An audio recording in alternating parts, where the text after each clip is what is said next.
todo tipo de valores, sentimientos, afectos, emociones, creencias, ideologías, prejuicios, etcétera, etcétera, etcétera. Técnicamente a esto se lo llama neutralidad valorativa o axiológica. Neutralidad valorativa o axiológica. La axiología, palabra que se escribe con X, axiología, es una rama de la filosofía que fundamentalmente se dedica a estudiar todo lo relacionado con los valores humanos. Siempre que encuentren una palabra precedida del prefijo axio, axiología, axioma, axiomático, esa palabra está referida a lo que tiene que ver con los valores humanos. Entonces, ser neutral valorativamente, ser neutral axiológicamente, implica realizar los estudios sociales sin una valoración crítica, avalorativamente. ¿Y por qué? ¿Cuál es la justificación o el argumento de este principio? La objetividad en los estudios sociales. Ha habido un largo debate que incluso continúa hasta el día de hoy respecto a si el investigador social, el estudioso de lo social, o más concretamente el sociólogo, pero también podría ser el historiador, el politólogo, el antropólogo, el comunicador social, debe hacer jugar o no sus valores en aquello que analiza y estudia. Entonces están aquellos que dicen que la ciencia social debe estar libre de valores, que los estudios deben estar ajenos a las valoraciones propias, y están aquellos otros que plantean la necesidad de una subjetividad o que la objetividad no es posible. El funcionalismo norteamericano de Parsons y Merton plantea la necesidad de ser objetivo cuando se estudia la sociedad. ¿Por qué hay que ser objetivo? Porque si no, los resultados no van a ser siempre los mismos. Es decir, la objetividad es una condición necesaria para que si distintos investigadores quieren estudiar o analizar un mismo fenómeno, deberían llegar a los mismos resultados. Y no es posible llegar a los mismos resultados y que la investigación tenga una validez científica si en vez de primar la objetividad, primara la subjetividad. Entonces resumo lo que dije hasta aquí en los términos más precisos. La estructura social debe analizarse y estudiarse acríticamente, con una visión acrítica, de una manera neutralmente valorativa o axiológica, donde no debe intervenir la subjetividad del investigador, sino la objetividad. Y esta es una condición necesaria para que si distintos investigadores o estudiosos decidieran analizar los mismos fenómenos sociales, llegaran a las mismas conclusiones y resultados. No sería esto factible si en vez de la objetividad se apelara a la subjetividad. Esto también nos lleva a destacar otra característica que tiene que ver con el carácter positivista de estos estudios. El método positivista fue el típico método científico que adoptaron las ciencias cuando nacieron en la modernidad, las llamadas ciencias modernas, de las cuales el paradigma fue la física y sobre todo la física mecánica newtoniana, y que las ciencias sociales en sus comienzos, al promediar el siglo XIX, también van a tomar en cuenta. Cuando se habla del origen de las ciencias sociales en general y de la sociología en particular, casi siempre se dice que las ciencias sociales nacieron a imagen y semejanza de las ciencias naturales. Obviamente que con un objeto de estudio específico, porque como ya dije en la clase anterior, en nuestra disciplina no estudiamos ni animales, ni plantas, ni minerales, sino que estudiamos la sociedad. Pero el método que se adoptó fue el método positivista. El método positivista, el método científico positivista, consiste fundamentalmente en 4 pasos lógicos básicos fundamentales. La observación, la experimentación, la medición o mensuración, mensurar es sinónimo de medir, y la fidelidad en la repetición del fenómeno. Entonces, repito ahora, esperen que voy a silenciar a alguien que no entendió que tenía que tener el teléfono silenciado, ahí está. Pues si no, se interfiere y yo escucho. A ver, Agostina Angélica. Bueno, sigo entonces. Hay cuatro pasos básicos de lo que es el método positivista, el método científico positivista, que ahora después les voy a explicar con un ejemplo. La observación, la experimentación, la medición o mensuración. Así de paso agrandan su vocabulario. Mensurar es sinónimo de medir. Mensuración es lo mismo que medición. Y el cuarto paso es la fidelidad en la repetición del fenómeno. Esos son los cuatro pasos lógicos del método positivista, casi un método de laboratorio. Bueno, voy a tomar un ejemplo que va a ser fuera de las ciencias sociales, un ejemplo que podría corresponder a un experimento físico. El agua. Si ponemos agua a calentar, hierve, alcanza su punto de ebullición a los 100 grados centígrados y a los 0 grados se congela. Este experimento, o que podemos llamar experimento, realizado en cualquier parte, ceteris paribus, es decir, si se mantienen siempre en las mismas condiciones, eso es lo que significa ceteris paribus, si se mantienen siempre en las mismas condiciones, va a tener que dar los mismos resultados. Es decir, que el agua, siempre que se respeten las mismas condiciones, va a tener que hervir, ebullir a los 100 grados centígrados y a los 0 grados se va a tener que congelar. Entonces ahí tenemos los cuatro pasos: la observación, la experimentación, la medición y la fidelidad en la repetición del fenómeno. Bueno, este método científico positivista, típico de las ciencias físico-matemáticas o de las ciencias naturales, fue lo que las ciencias sociales aplicaron para estudiar la sociedad en sus comienzos originarios. Y es también el tipo de método que el funcionalismo de Parsons y Merton intentaron aplicar para el estudio de la sociedad. Es por eso que ustedes en el texto de Samek, y se los digo yo ahora acá en la clase, van a leer que dentro de las características que presenta el funcionalismo está este aspecto neopositivista. El prefijo neo significa nuevo.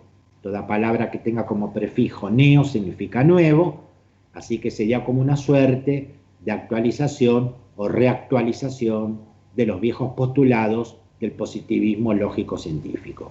Pero hay algo más todavía que identifica su carácter positivista. Y tiene que ver con una expresión que, si ustedes son observadores y conocedores, por ejemplo, está escrita en la bandera de Brasil. No sé si han prestado atención o saben, en la bandera de Brasil, en el centro hay una leyenda que dice orden y progreso. Y ese es un lema básico del positivismo, orden y progreso. Hay una concepción positivista de la sociedad que la misma no puede progresar si no funciona en orden. Una sociedad no progresa, no evoluciona, obviamente, para mejor, para su perfección, si no está en orden. Entonces, orden y progreso son dos características y dos cualidades que van juntas y que son lema básico del pensamiento, en este caso más filosófico o político, del positivismo. Y eso también identifica entonces al funcionalismo o a la estructura del funcionalismo de Parsons y Merton. Entonces, es también esta sociología que estamos describiendo una que considera que la sociedad se autorregula. Es una también sociología que considera que la sociedad debe funcionar siempre en orden, en armonía, en paz social, en equilibrio social. Y hay una palabra que se utiliza para denotar este concepto de equilibrio, que también viene de las ciencias naturales, y es la palabra homeostasis, que se escribe con H en su comienzo. Homeostasis, que en este caso sería una homeostasis social. Homeostasis social que traducimos como equilibrio social. Entonces también, ¿qué otra perspectiva se le agrega? La de considerar que la sociedad es como una especie de organismo vivo.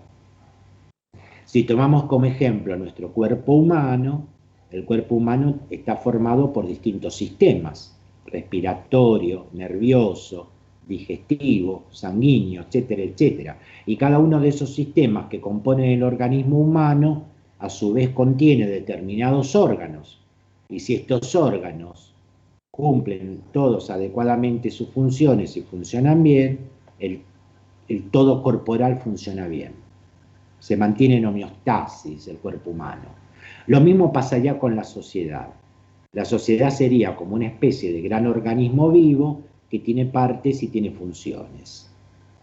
Aquí las partes serían los individuos, los grupos de individuos, las distintas instituciones, organismos, etcétera, grupos, y si cada una de esas partes cumple adecuadamente y específicamente bien su función, en este caso el todo orgánico social funciona bien.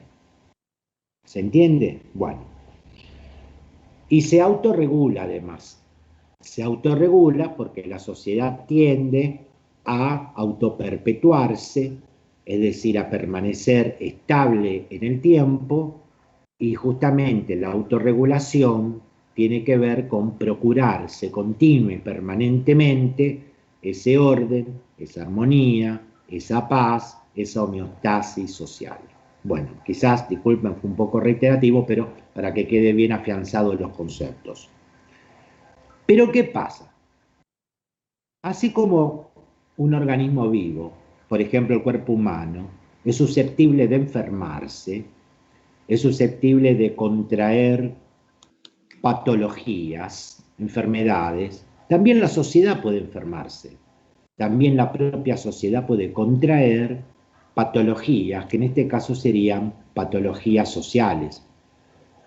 Son enfermedades del cuerpo social, son patologías de la sociedad que pueden alterar, pueden perturbar ese equilibrio y esa homeostasis, y que por lo tanto hay que tratar de evitar para que no se produzcan, o si no, una vez producidas, hay que tratar de remediarlas. ¿Qué es lo que genera o cuáles son los factores que generan estas patologías sociales? Determinadas conductas o una serie de conductas que aquí se van a llamar conductas desviadas o conductas anómicas. Anomia, vamos a detenernos un poquito en el concepto de anomia. Anomia es una palabra que, si uno la separa en sus dos principales componentes, va a encontrar el prefijo a, que es un prefijo latino, que significa sin o carente de, y el resto de la palabra anomia deriva del griego nomos, que significa norma. Entonces juntamos las dos cosas y anomia literalmente significaría sin normas o carente de normas. Pero en verdad, sociológicamente, no es la acepción más precisa. La significación más precisa del término anomia es hablar de un conflicto normativo. Entonces, un individuo anómico o una sociedad anómica son situaciones donde hay un conflicto entre el individuo y las normas, o dentro de las normas que conforman la sociedad. Por ejemplo, vamos a un ejemplo práctico, así bajamos de lo teórico abstracto a lo práctico.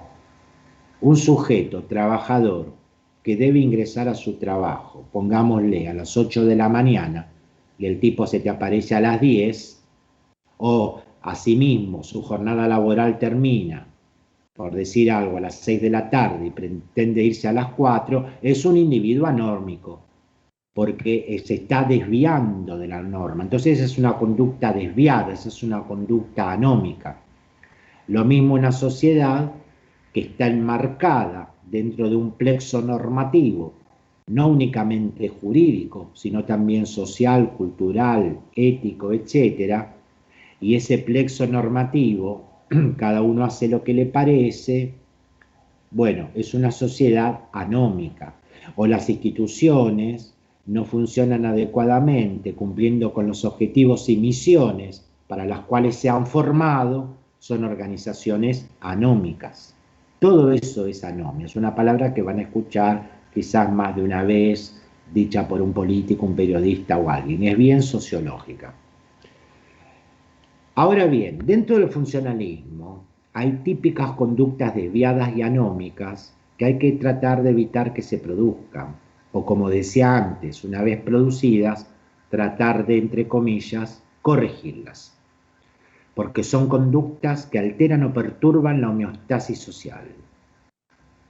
Entre esas conductas vamos a encontrar, por ejemplo, la delincuencia, como conducta típica desviada y anómica, pero también puede ser el alcoholismo, la drogadicción, la prostitución, la homosexualidad, eran consideradas por el funcionalismo o por los que sostienen esta corriente de pensamiento social como conductas desviadas, anómicas, que alteran el buen funcionamiento o, entre comillas, normal funcionamiento de la sociedad.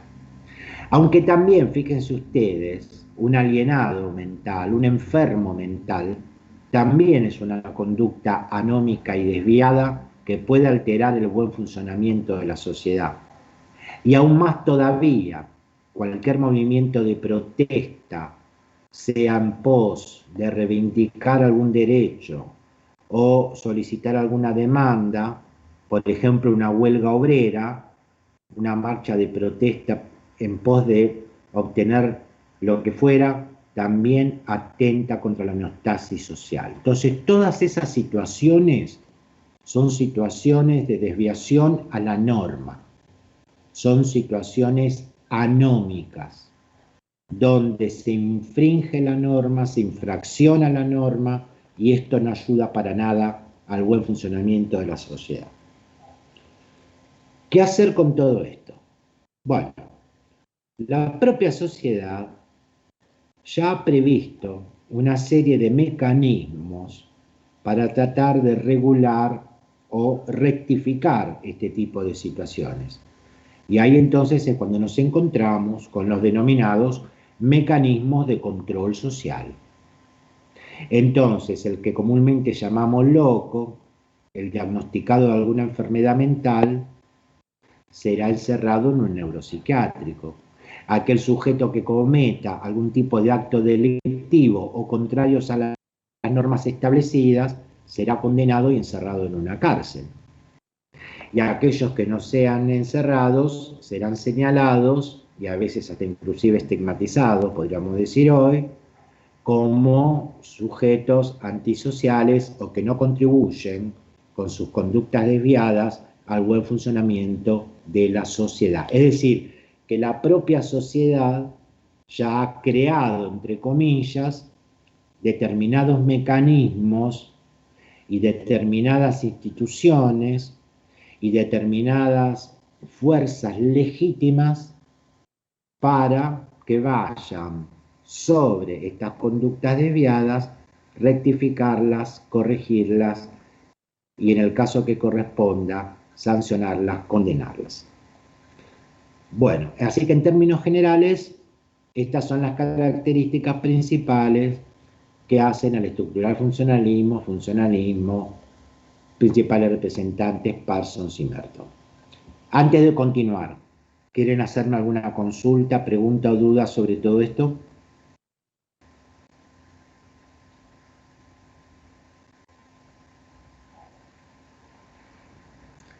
Sí, abran el micrófono. y me lo preguntan a viva voz. Hola, profe, buen día, ¿me escucha? Sí, ¿cuál es tu nombre? Santiago Reyes Díaz. Santiago, sí, ¿qué querés consultar? Una consultita, profe, ¿podría volver a repetir la última parte de lo que dijo que no se escuchó muy bien? Bueno, cómo no. ¿Alguna otra consulta o duda? Profe, a mí no me quedó muy claro el ejemplo cuando dio del agua según el método positivista. ¿Quién habla? Martín Ipsaro Palesi. Martín. Bueno, respondo a estas dos cosas, después si hay otras dudas, me dicen. Empiezo por lo del agua. El ejemplo del agua, de que a los 100 grados hierve y a los 0 grados se congela, lo di que lo tengan didácticamente como un típico experimento abordado desde el método científico positivista.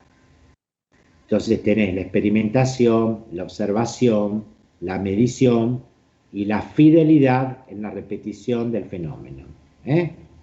Entonces, en cualquier parte del mundo, siempre que se respeten las mismas condiciones, ceteris paribus, si vos pones agua a calentar, a los 100 grados va a tener que hervir, ebullir, y si no, utilizando otro método, a los 0 grados se va a tener que congelar, ¿no es cierto? Vos llevas un jarro de agua al polo norte o al polo sur, con varios grados bajo cero se va a tener que congelar, si lo sacás del laboratorio el experimento.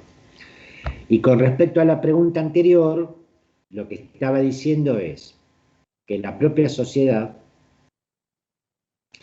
ya ha creado o contiene los mecanismos necesarios, de alguna manera institucionalizados, para tratar de corregir, como también en su caso sancionar o condenar a todos aquellos que incurran en conductas desviadas o anómicas.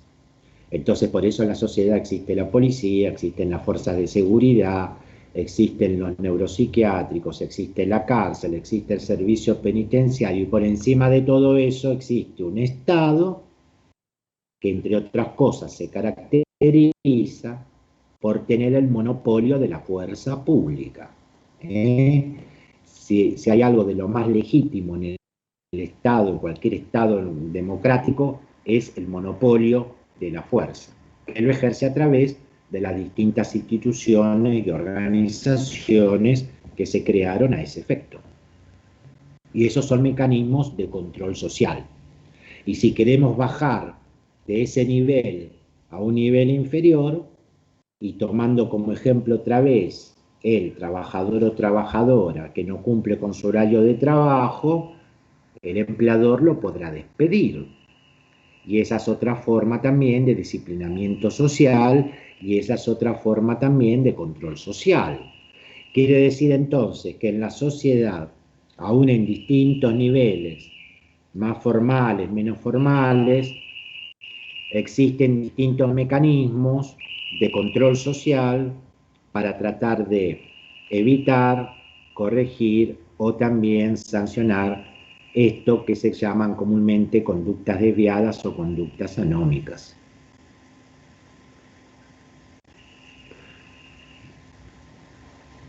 ¿Y otra consulta, duda, antes de pasar a lo siguiente?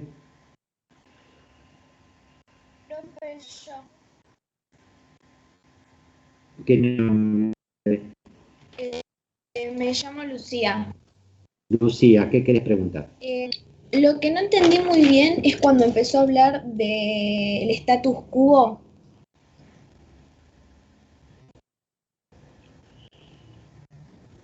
¿Qué es el statu quo? Claro, eso, no entendí bien las características. El statu quo es una palabra, obviamente en latín, statu sin S, sin la E, statu-quo, con K de kilo quo, statu quo.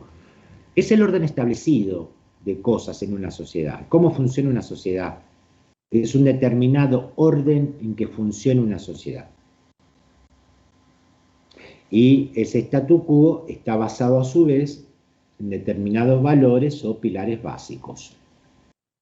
Entonces yo di el ejemplo de la sociedad estadounidense. Supuestamente es una sociedad donde si todos aceptan cumplir con las normativas que esa sociedad establece y alcanzar sus objetivos dentro de los canales legales o institucionales, podrán cumplir con los objetivos que se planteen en su vida. Alcanzar la meta de éxito. Y para ellos, gran parte de la meta de éxito tiene que ver con el dinero y alcanzar dinero. Time is money. Es uno de los lemas, no el tiempo es dinero. Ellos manejan este concepto de lo que es el American Dream, el sueño americano. Cumplir con el sueño americano es convertirse en un hombre exitoso, en un hombre de negocios exitoso, en un actor exitoso de Hollywood, en un científico reconocido, prestigioso. Ese es el sueño americano. O también un American Way of Life, un estilo de vida americano. Por ejemplo, la película hollywoodense de la década del 50, de alguna manera, trataban de proyectar en el mundo cómo era ese estilo de vida americano. Hay un statu quo determinado, un orden establecido de cosas. Yo pongo como ejemplo la sociedad estadounidense porque Parsons y Merton eran de ahí, pero cualquier sociedad tiene un orden establecido de cosas. A veces ese statu quo se altera. Entonces lo que hay que tratar es de restablecerlo. El statu quo democrático, ¿cuál es? Que los cargos políticos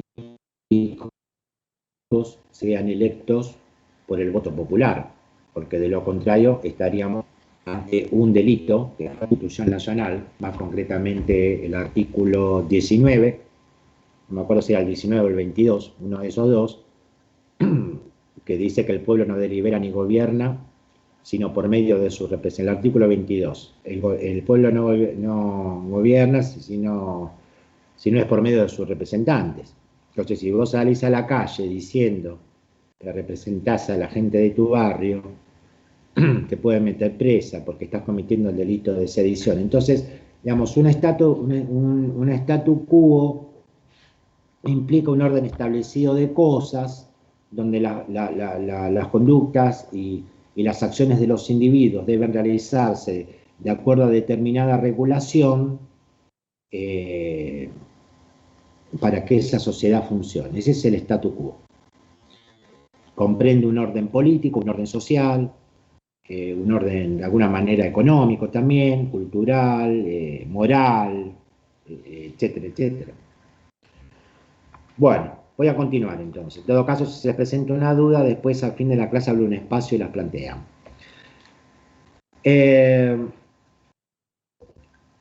Más o menos a principios de la década del 70, otro sociólogo norteamericano llamado Alvin Goulner, Alvin se escribe así como suena con B corta, Goulner, G-O-U-L-D-N-E-R,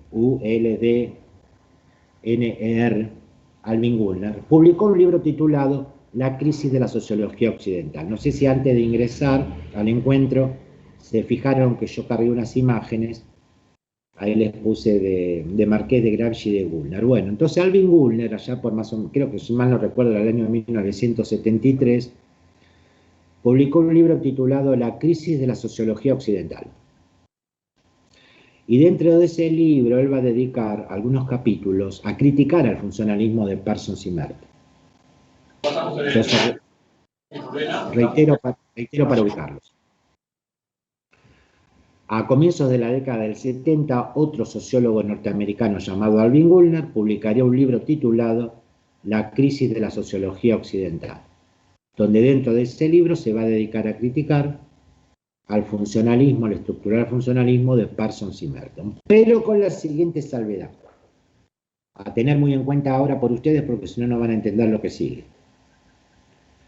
Cuando Goulner critica el funcionalismo, no lo llama así, no se refiere a la sociología de Parsons y Merton como estructural funcionalismo, sino que lo llama dualismo metodológico. Perdón, lo llama dualismo metodológico, dualismo de dual, dos dualismo metodológico, dual 2. Y ante ese dualismo metodológico que él identifica con el funcionalismo, le opone su propia visión, una corriente sociológica distinta, a la cual él denomina sociología reflexiva o monismo metodológico. Monismo de mono 1. ¿Ok? Bueno. Entonces lo que vamos a ver ahora, acaso a veces, digamos, en esta parte de la clase le propongo a los alumnos, si les parece bien, obviamente no es que los estoy obligando, a que hagan una especie de cuadro de 2 columnas.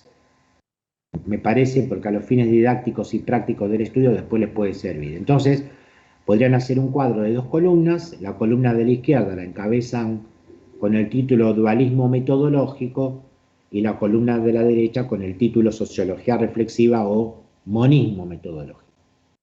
Porque yo ahora a continuación voy a ir comparando vis a vis los aspectos de una con los aspectos de otra. Voy a ir ahora comentando qué es lo que critica Wüllner del dualismo y a la vez diciendo cuál es su propuesta sobre la base de esa crítica. Bueno, siempre recordando que metodológico deriva de método, método es camino, deriva del griego la palabra, así que vamos a ver entonces 2 caminos, 2 métodos distintos de cómo abordar la sociedad, las distintas problemáticas sociales. Bueno, primer punto. ¿Por qué esto de dualismo dual 2? Porque Wüllner considera que el dualista, que sería el equivalente al funcionalista o al estructural funcionalista, hace una tajante separación, un tajante distanciamiento, un fuerte distanciamiento y separación entre el sujeto que estudia y el objeto que es estudiado. Empecemos por allí. De ahí viene lo de dualismo dual 2. Una fuerte separación, distanciamiento entre el sujeto que estudia y el objeto estudiado. En el sentido que el dualista se ubicaría en el papel del científico, del sujeto que sabe, que conoce de acuerdo a la lógica y a la evidencia científica. Se pone por encima de los objetos de estudio. Él es el científico, el que obtiene el saber científicamente verdadero, teóricamente verdadero. Mientras que considera al objeto de estudio, los individuos concretamente, como legos. Así como el nombre del juego, no sé si lo conocen, bueno, legos. ¿Qué es un lego? ¿A quién se le llama lego? Lego se le llama al sujeto común, a la persona común, que no tiene un saber científico, sino que lo que hace es opinar, porque tiene obviamente la libertad y todo el derecho de opinar. Pero sus expresiones o sus afirmaciones no corresponden a un conocimiento, a un saber científico, sino a un conocimiento vulgar. Y si en todo caso tiene un saber, es un saber práctico, es un saber útil como herramienta práctica que le sirve para su cotidiano vivir. Entonces, desde la perspectiva dualista, tenemos al sujeto científico, el que sabe, y el lego, objeto de estudio, que no sabe. El sujeto tiene el saber científico, el lego tiene únicamente un saber o una experiencia práctica, pero no tiene conocimiento científico. Y para ampliar un poquito más este punto, esta es una clásica distinción que también proviene de los griegos, que diferenciaban lo que era la episteme, y de ahí deriva la palabra epistemología. Diferenciaban la episteme, el saber epistémico, del saber doxa, con X, que significa opinión. Entonces, trayéndolo desde los griegos, tenemos un saber epistémico, saber científico, y un saber doxa, que es la opinión. El científico tendría el saber epistémico, el ego, el hombre común, el sujeto común, tiene un saber doxa, la opinión. Y después a partir de aquí también hay otras cosas, pero no los quiero embarullar más, simplemente saber que esto de diferenciar entre conocimiento científico y conocimiento vulgar deriva ya desde los griegos, que es la diferencia entre la episteme y la doxa. Ok. Güllner, que es el autor que estamos considerando ahora, plantea que no hay dos especies humanas distintas, que hay una sola especie humana, que sujeto y objeto pertenecen a la misma especie humana.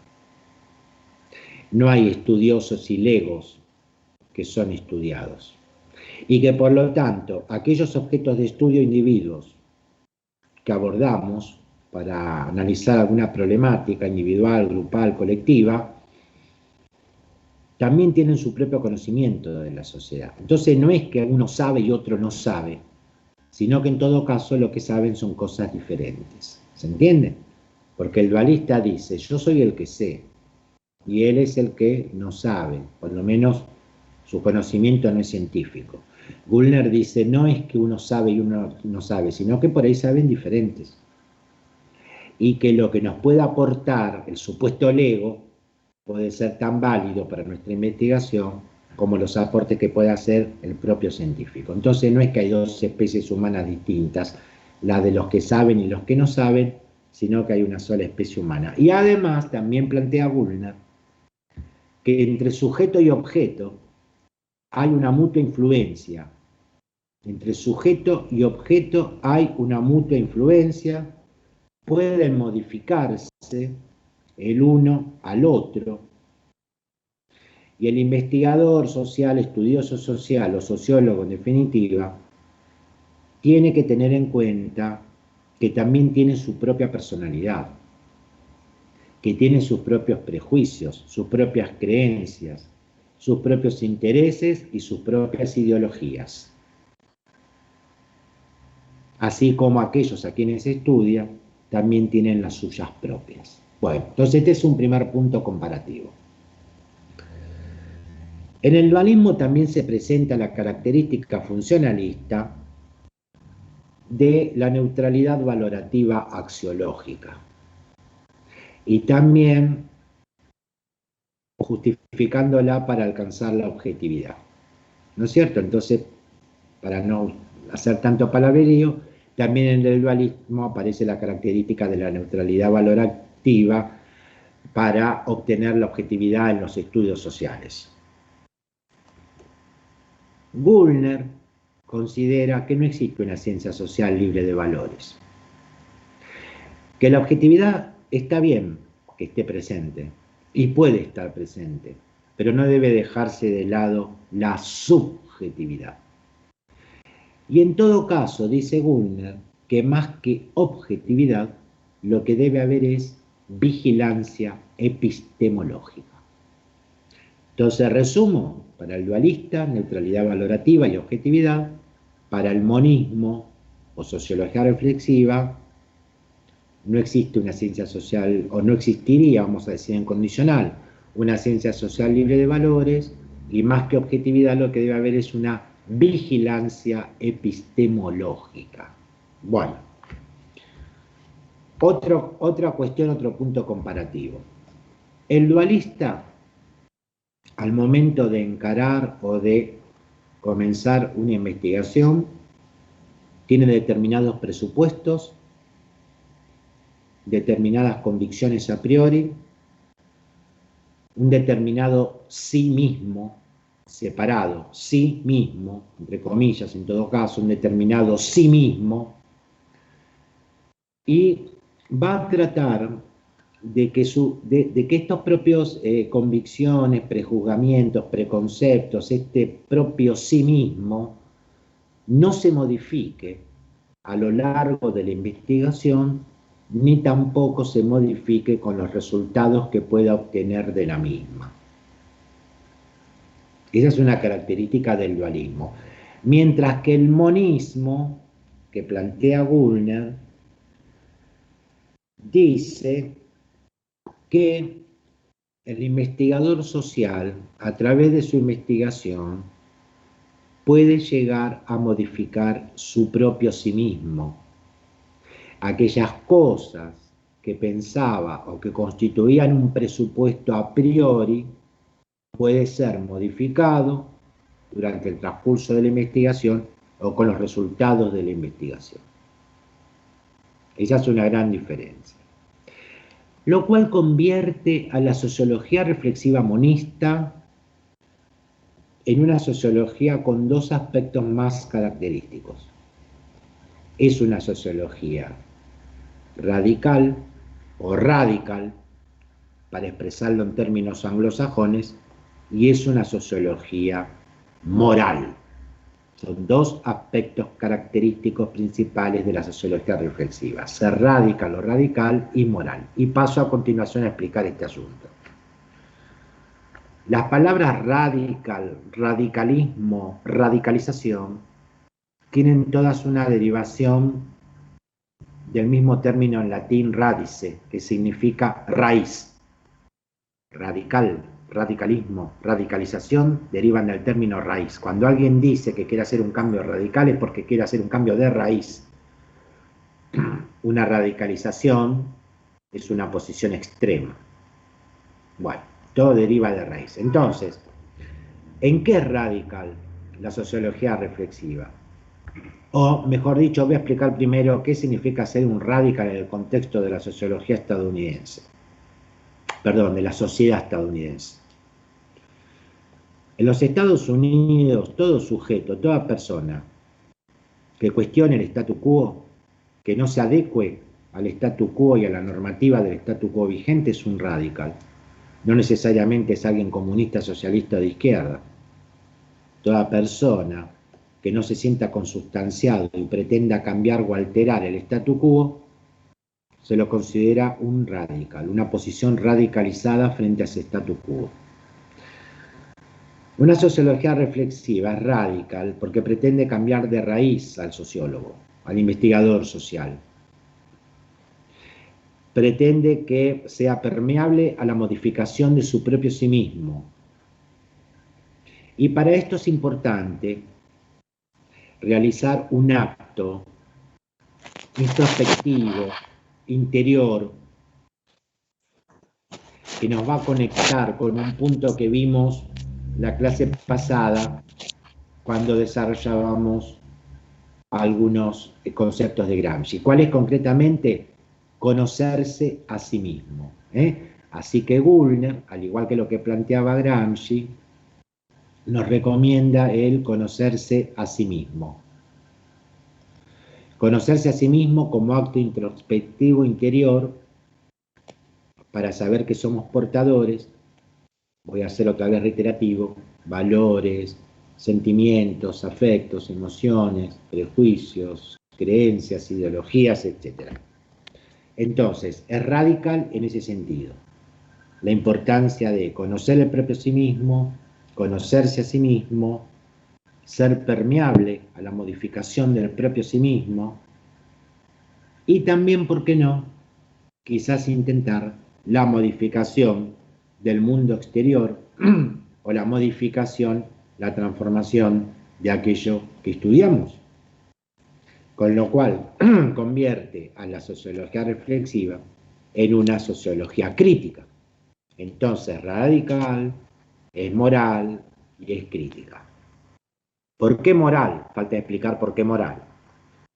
Moral porque puede promover ciertos valores específicos. Entonces puede estar en la intención o en la pretensión de un estudio que realicemos, promover, cambiar, sugerir que determinados valores que no serían los mejores para el funcionamiento de la sociedad puedan ser sustituidos por otros valores. ¿Se entiende? Hay alguien que tiene el micrófono encendido y estoy escuchando la interferencia. Bueno, otro aspecto comparativo. El dualista dice: las investigaciones no deben contaminarse. También ahí está el carácter positivista. a manera de experimento de laboratorio que debe realizarse con la mayor asepsia, como si fuera un experimento físico o químico. En un laboratorio un experimento lo pueden contaminar las bacterias, los microbios. Y una investigación social, ¿qué es lo que la puede contaminar? Justamente todo lo que venimos diciendo, afectos, sentimientos, emociones. Porque eso no va de la mano con la razón. La racionalidad y la razón están reñidas con lo afectivo, lo sentimental, lo afectivo. Lo afectivo, emotivo, sentimental está reñido con la razón. No se lleva bien la racionalidad y la razón con lo emocional.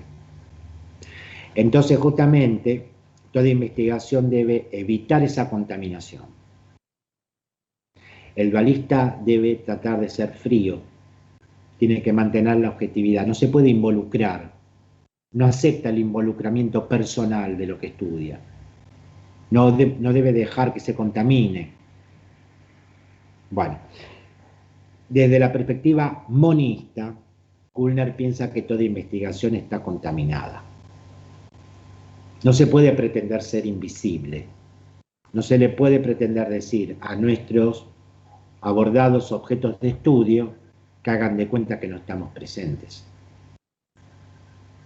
Entonces, para el dualista, la investigación no debe contaminarse. Para el monista, de hecho, toda investigación está contaminada. Somos seres humanos, en definitiva. Tenemos nuestros sentimientos, nuestros afectos, nuestras emociones, nuestra concepción del mundo, si lo unimos con Gramsci, y eso seguramente va a jugar y va a estar presente en toda investigación. No somos invisibles, ¿no es cierto? De manera tal que el dualismo, recorriendo este método, este camino, va a quedar convertido en una suerte de ideólogo y defensor de ese status quo que antes mencionamos. Ideólogo y defensor de ese status quo y de alguna manera convertido también en un técnico instrumental. Es decir, cuando uno ejerce su profesión y la ejerce a través de un cargo determinado, y aquí creo que ya trasciende el tema del mero quehacer sociológico, puede ser técnicamente perfecto. No me quiero meter mucho en lo que es la coyuntura política actual argentina, pero con estas nuevas restricciones frente a la segunda ola de COVID, podríamos decir que sanitariamente, técnicamente, están bien tomadas, pero hasta dónde se miden ciertas consecuencias malas que pueden recaer en algunos grupos poblacionales. ¿Se entiende lo que quiero decir? Entonces, uno en el ejercicio de su profesión, desde la disciplina que sea, puede actuar técnicamente impecable, pero también aplicar la técnica fría puede llevar a otras consecuencias que a veces no se miden. Por ejemplo, en el campo del derecho es donde esto se presenta mucho, y sobre todo en la rama del derecho penal, donde hay abogados, algunos de ellos ya bastante mediáticos, que no voy a dar nombres, que defienden a delincuentes y defienden a narcotraficantes y piratas del asfalto, basándose en el derecho constitucional, que todo el mundo tiene derecho a la defensa. ¿Qué dicen? Y yo como abogado puedo defender a todo el mundo porque además tiene el derecho, y yo lo que hago es aplicar el código procesal. O sea, contra tal frialdad que obviamente le da, vamos a decirlo, un beneficio económico, defender a la lacra de la sociedad, esto corre por mi cuenta, el tipo puede decir, y yo como abogado tengo que defender a todo el mundo. Estarán cada abogado, inclusive dentro del fuero penal, decidir si lo va a defender o no, pero todo el mundo, por derecho constitucional, tiene su derecho a la defensa, y todo el mundo es inocente hasta que se demuestra lo contrario, su culpabilidad. ¿Se entiende? Eso es actuar técnicamente. Yo siempre pongo estos ejemplos porque, como mi auditorio no son de las ciencias sociales, o muy pocos lo son, se los llevo a la reflexión de una ética de trabajo, que es lo mismo que le puede pasar al contador si hay me están escuchando futuros profesionales de las ciencias económicas, cuando de pronto mienten, fraguan los balances, declarando menos ganancias para que el Estado le cobre menos impuestos o la tributación sea inferior a la que realmente correspondería pagar por ley. Entonces quiere decir que cada profesión, el desempeño o el rol profesional de cada disciplina, nos pone frente a este dilema ético de comportarnos como meros defensores del statu quo o cumplidores del statu quo o técnicos, meros técnicos que aplican fórmulas, leyes, metodologías científicas, descuidando un montón de aspectos que rodea eso. Eso haría el dualismo. Y esto es de alguna manera una ética de trabajo que también trasciende el quehacer sociológico y se posa en distintos otros desempeños profesionales. Entonces, Wühler lo que propone, desde una sociología monista reflexiva, es ver como todo sistema social o todo statu quo también nos condiciona y nos limita en nuestra autonomía, porque obviamente que hay que pagar un precio. Ustedes saben muy bien que no todos están dispuestos a aceptar los desafíos de transgredir las barreras que un statu quo nos impone.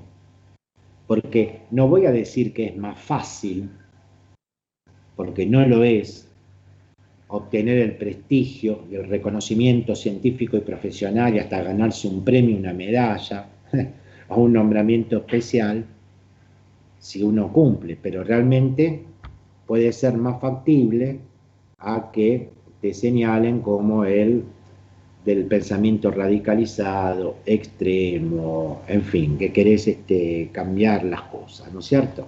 Bueno, entonces, frente al dualista que se conforma al statu quo y es un mero técnico instrumental de aplicar métodos, metodologías, técnicas de recolección de datos o lo que fuera, o el abogado sus leyes o el contador sus técnicas de liquidación impositiva, por decirlo así, la propuesta de Wühler es una actitud comprometida y transformadora.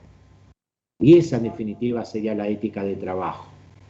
Comprometerse con lo que uno hace y si está en el ánimo de cambiar o de transformar, hacerlo. Entonces muchas veces las sociedades no cambian para mejor porque no son muchos los individuos que asumen ese compromiso y esa transformación. Se conforman al statu quo. Bueno, habría mucho más para decir de eso, pero creo que es bastante suficiente para que se entienda la propuesta. Retomando concretamente el artículo, ¿qué vinimos? Vinimos por dos caminos diferentes, por dos métodos diferentes, puntos de partida distintos y aspectos característicos distintos. Pero sin embargo, hay un objetivo en común,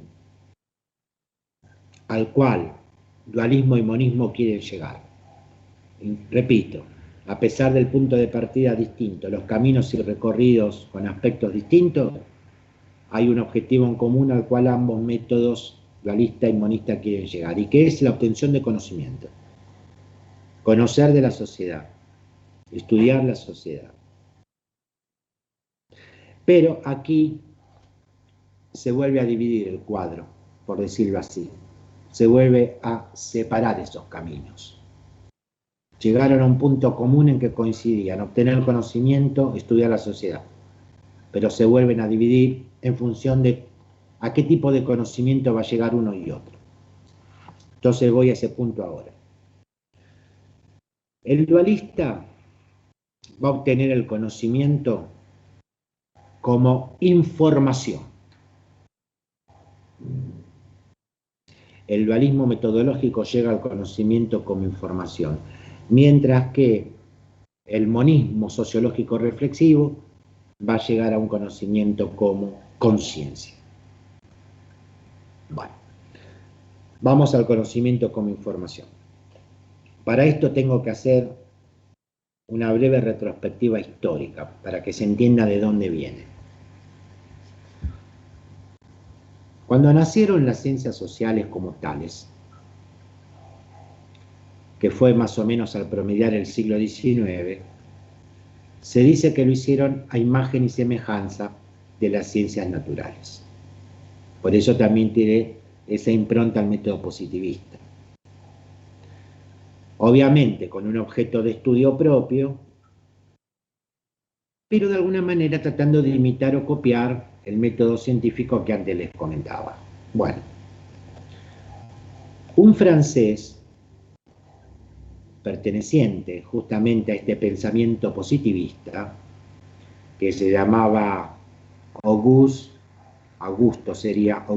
Comte, se escribe Comte, C-O-M-T-E, Comte, Auguste Comte, se planteó la necesidad de que existiera una disciplina, una ciencia específica que se dedicara a estudiar la sociedad.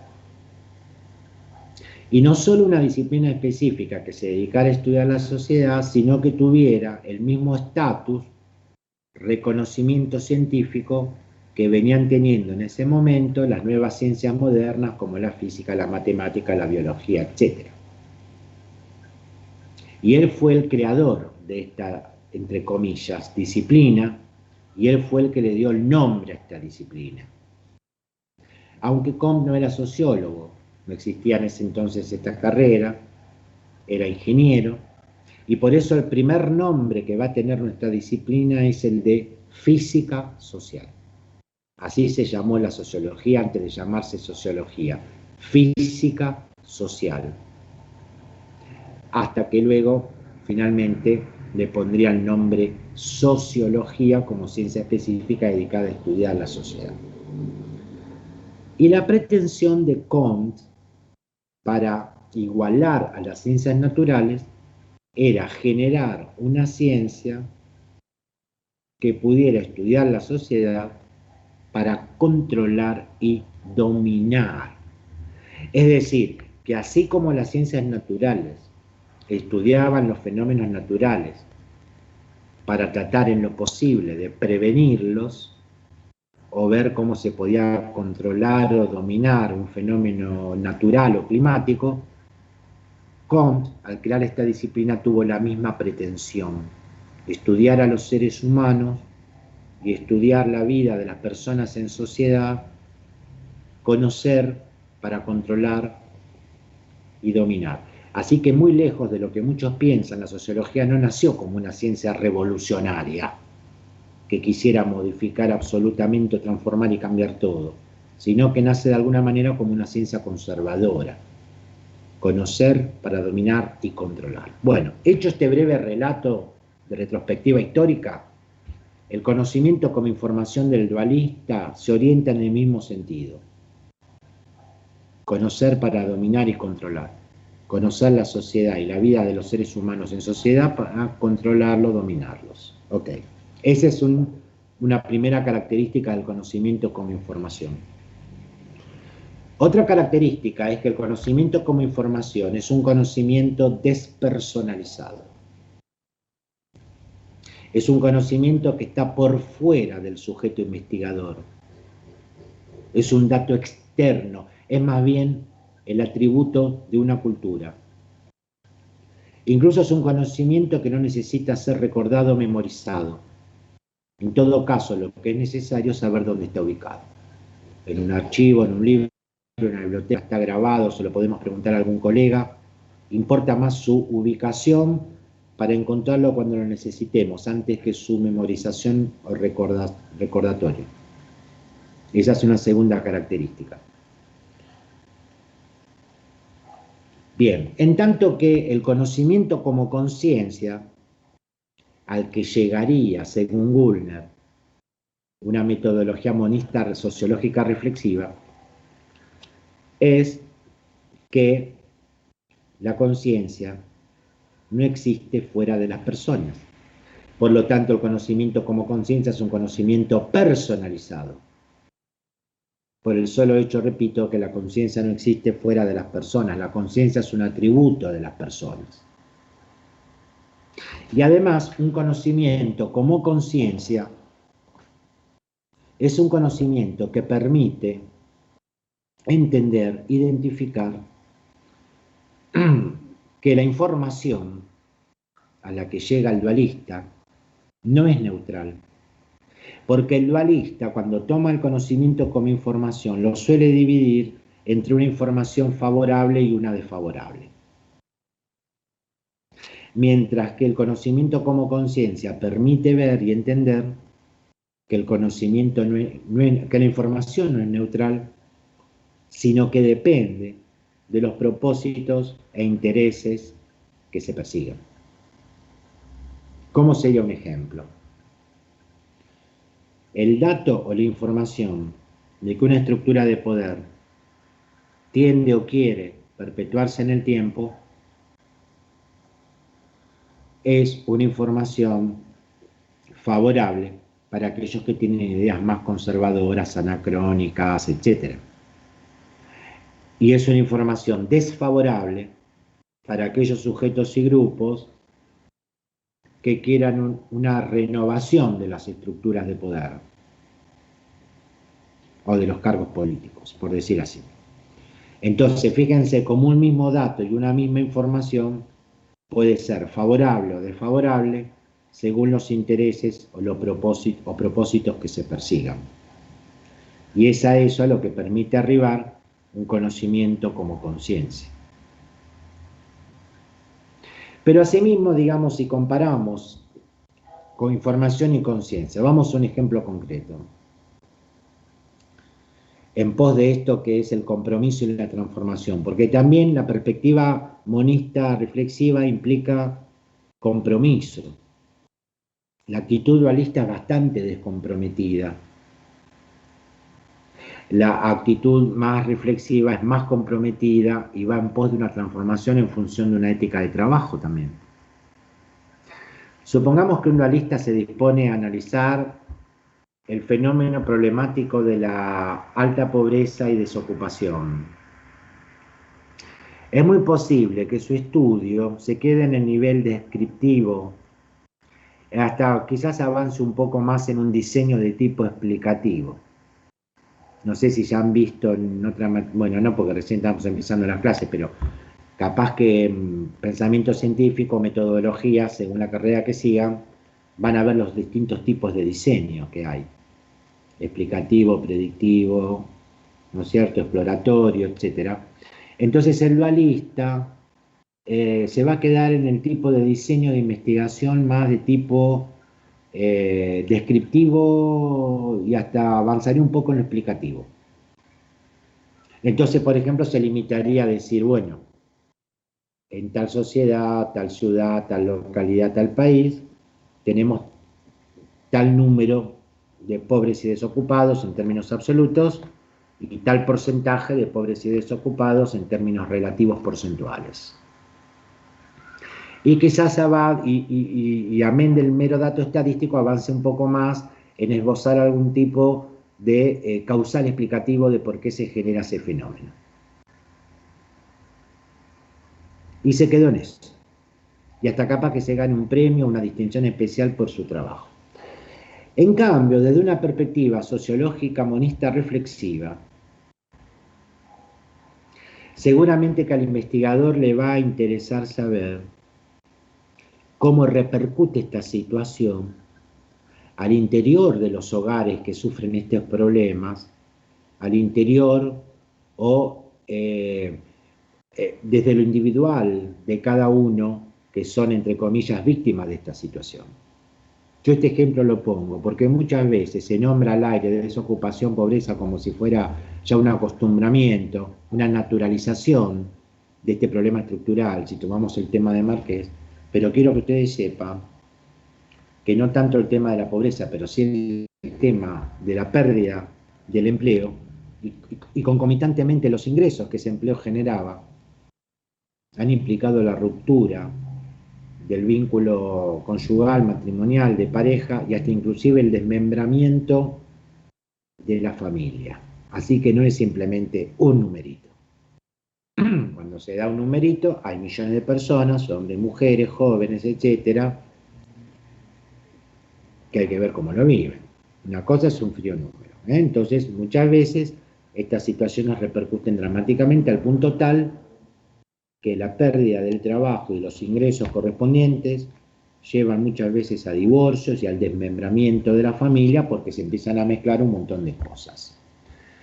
Entonces, de lo descriptivo y un poquito explicativo del dualista, pasamos a otra perspectiva donde ya va en pos de un mayor compromiso, preguntarle, bueno, ¿y usted cómo lo vive? ¿Cómo hace para pelear esta situación?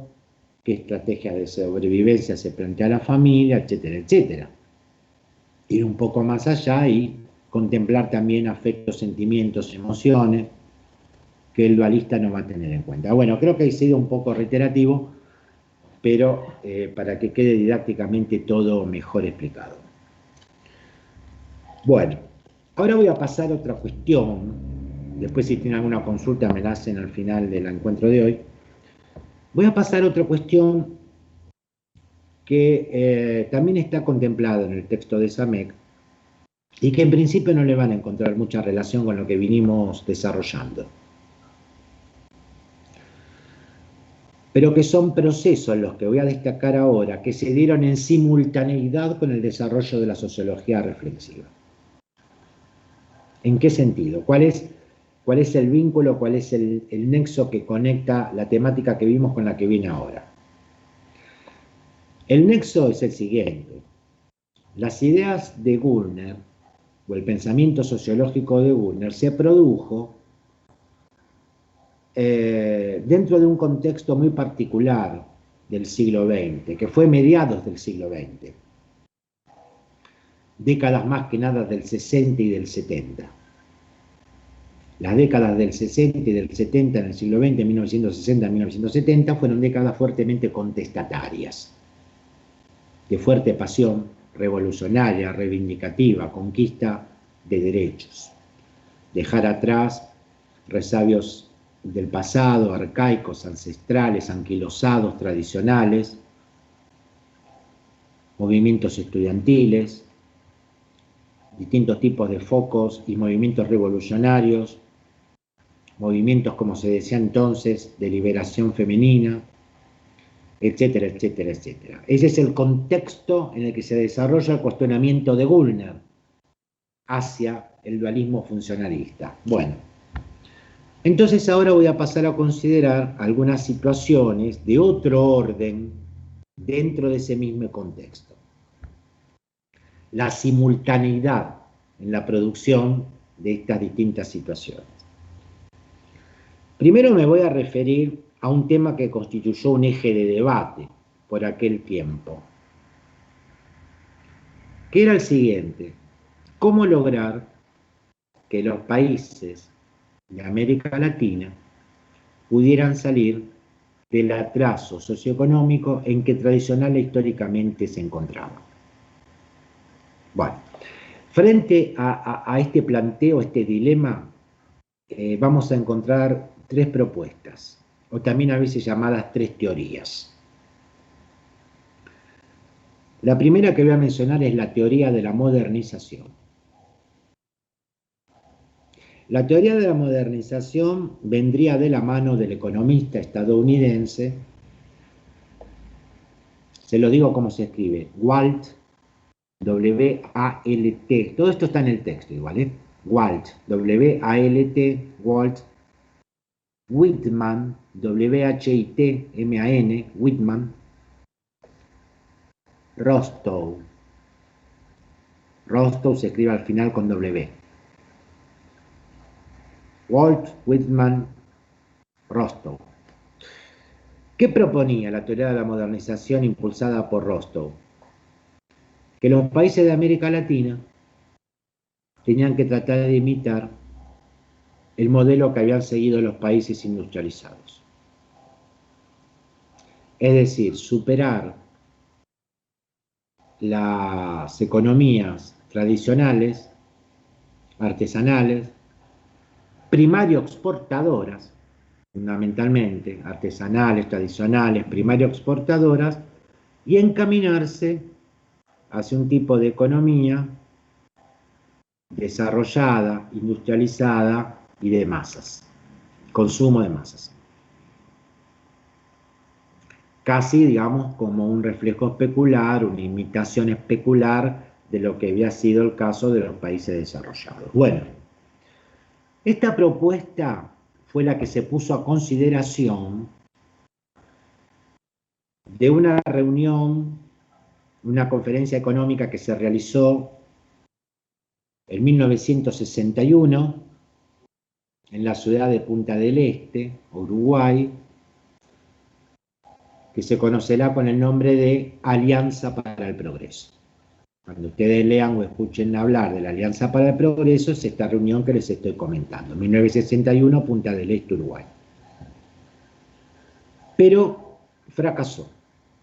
Esa propuesta de la modernización será rechazada por los representantes de nuestros países, principalmente por considerarse que era un intento más o una avanzada más por parte de los Estados Unidos, que dicho sea de paso en ese momento estaba presidido por John Fitzgerald Kennedy, una propuesta más, en este caso de la gestión de la administración Kennedy, para poner a nuestras economías bajo la órbita de la política exterior económica norteamericana. ¿Se entiende por qué fue rechazada?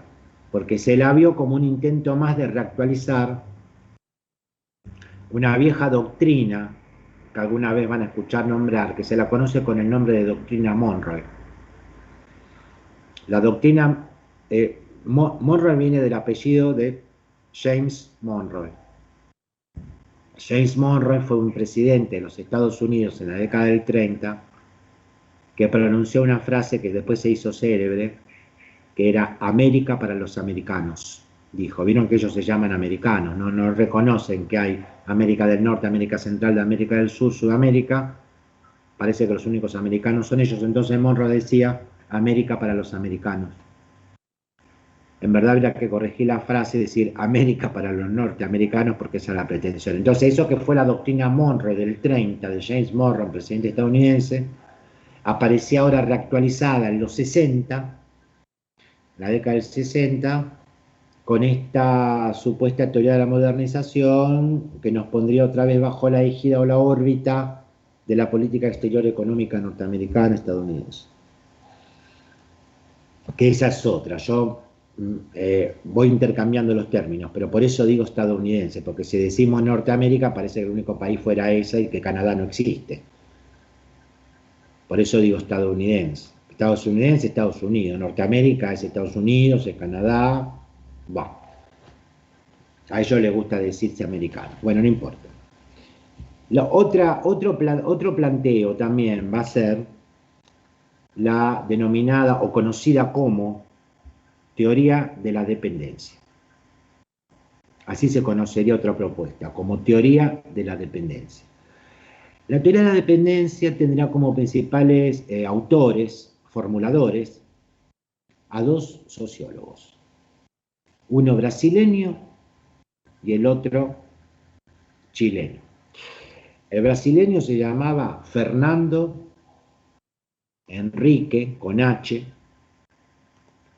Cardoso, con S. Fernando Henrique Cardoso. Que dicho sea de paso, en los 90 fue presidente de Brasil 2 veces consecutivas. Es el mismo Cardoso de los 60, solo que en los 60 era marxista y en los 90 se hizo socialdemócrata, pero esa sería otra historia. Bueno, entonces uno era Fernando Henrique Cardoso y el otro era un chileno que se llamaba Enzo, que se escribe con Z, Faleto de apellido, con doble T. Enzo Faleto. Fernando Henrique Cardoso y Enzo Faleto. Ellos fueron los principales impulsores de la denominada teoría de la dependencia. Bueno, ¿qué planteaban? Planteaban que el paradigma modernizador no era posible aplicarlo a nuestros países de la región. Porque sucede que el sistema capitalista es un sistema económico mundial que está caracterizado por la formación de dos grandes grupos de países. Esto no es ninguna novedad para nosotros, pero en ese momento era algo muy original y revolucionario, se los puedo garantizar. Dos principales grupos de países: los países capitalistas centrales, desarrollados, industrializados, de los cuales Estados Unidos es uno de ellos, y los países periféricos subdesarrollados, hoy llamados en vías de desarrollo o emergentes, que en definitiva son todos eufemismos y palabritas finas para decir que somos pobres y atrasados. Así como también en un momento se hablaba de primer mundo, segundo mundo, tercer mundo. Bueno, pero en términos económicos internacionales el sistema capitalista tiene esa conformación. ¿Y qué pasa? Que los países periféricos subdesarrollados están en una situación de dependencia con respecto a los países centrales.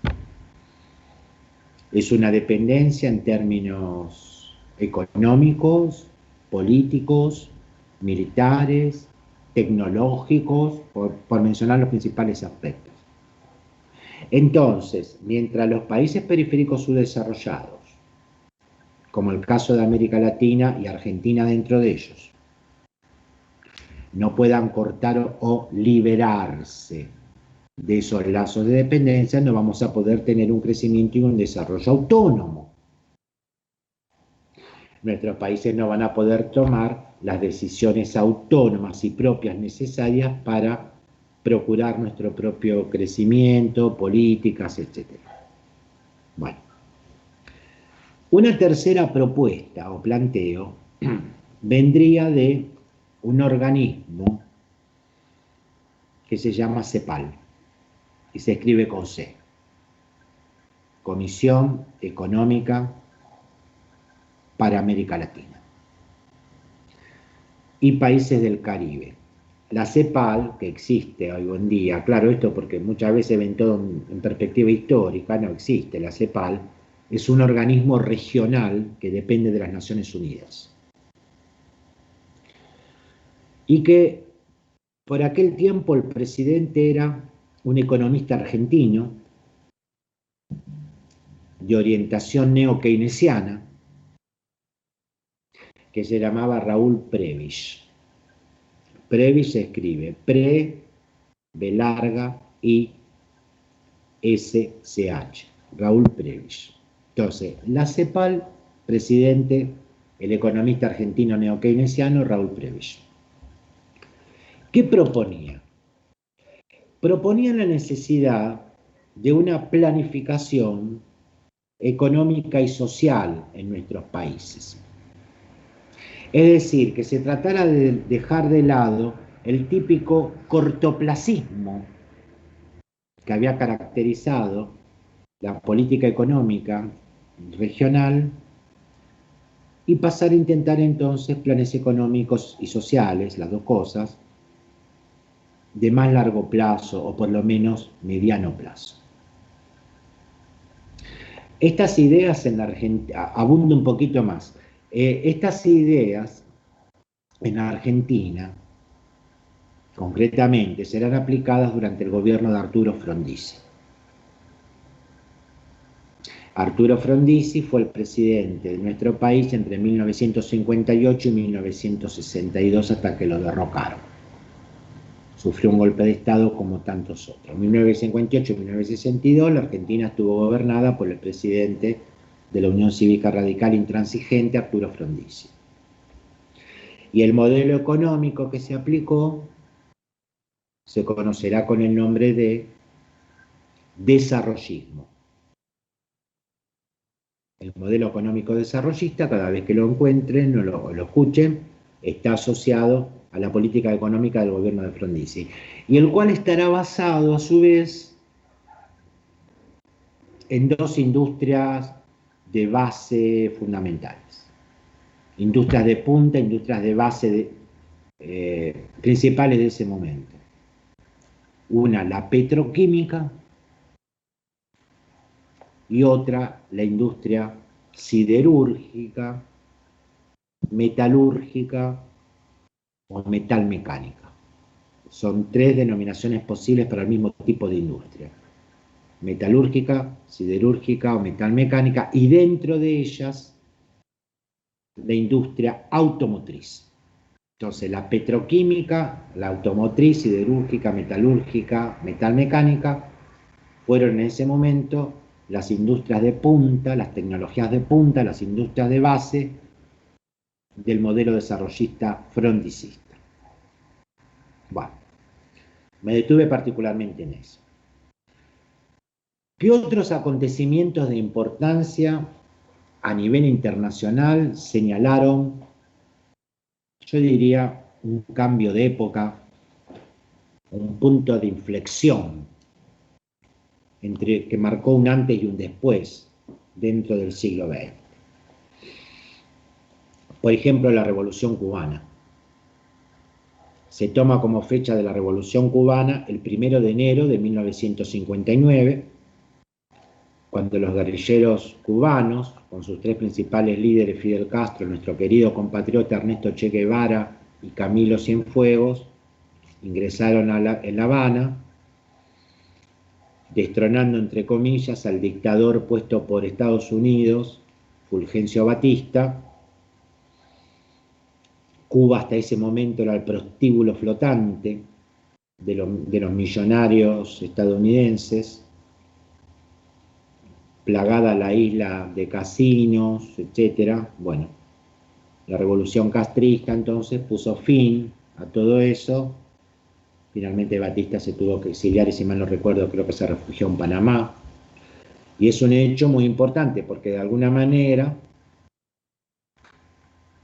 no me gusta usar términos bastante trillados, pero fue como una especie de sucursal de la Unión Soviética a 80 millas de la costa este de los Estados Unidos, que inclusive años más tarde se desarrolló un conflicto que nos puso, comento esto porque tenemos tiempo, que nos puso al borde de la Tercera Guerra Mundial, que se conoció como el conflicto de los misiles, en el año 62, cuando Kennedy, el presidente, y Nikita Khrushchev, premier soviético, porque los Estados Unidos no se resignaban a tener frente a sí a un gobierno que el propio Castro, inclusive cuando visitó nuestro país tempranamente, declaró como de carácter marxista-leninista.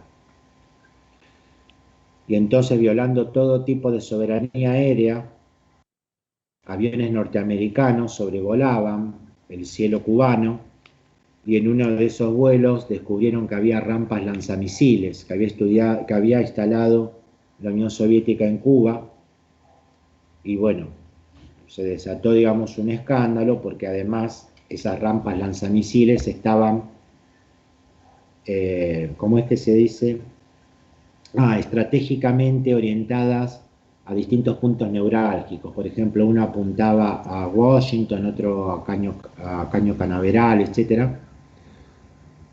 Y bueno, por suerte las negociaciones entre Kennedy y Khrushchev llevaron a que desmantelaran las rampas lanzamisiles en Cuba y que terminaran con el bloqueo marítimo, porque apenas ocurrió eso, la gestión Kennedy envió un bloqueo marítimo a la isla. Bueno, en fin, habría mucho más para hablar. Simplemente quiero decir que la Revolución Cubana, 1 de enero de 1959, se toma como fecha, es un dato importante que marca un antes y un después en la historia del mundo occidental.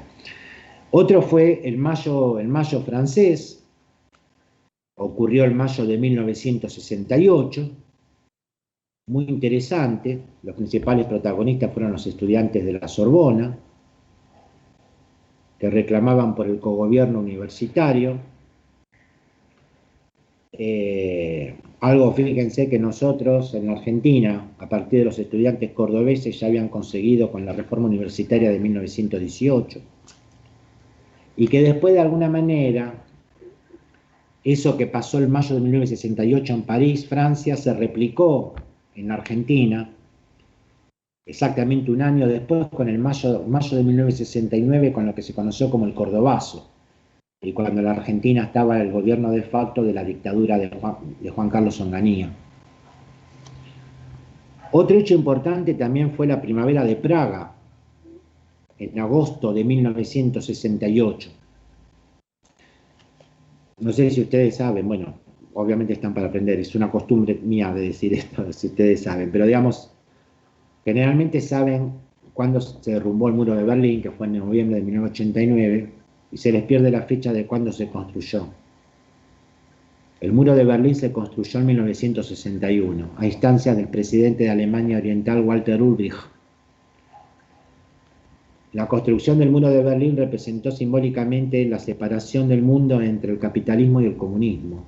Justamente Alemania quedó dividida en dos: Alemania Oriental, Alemania Occidental, la oriental con capital en Bonn, la occidental con capital en Berlín, 1961, los Bopos.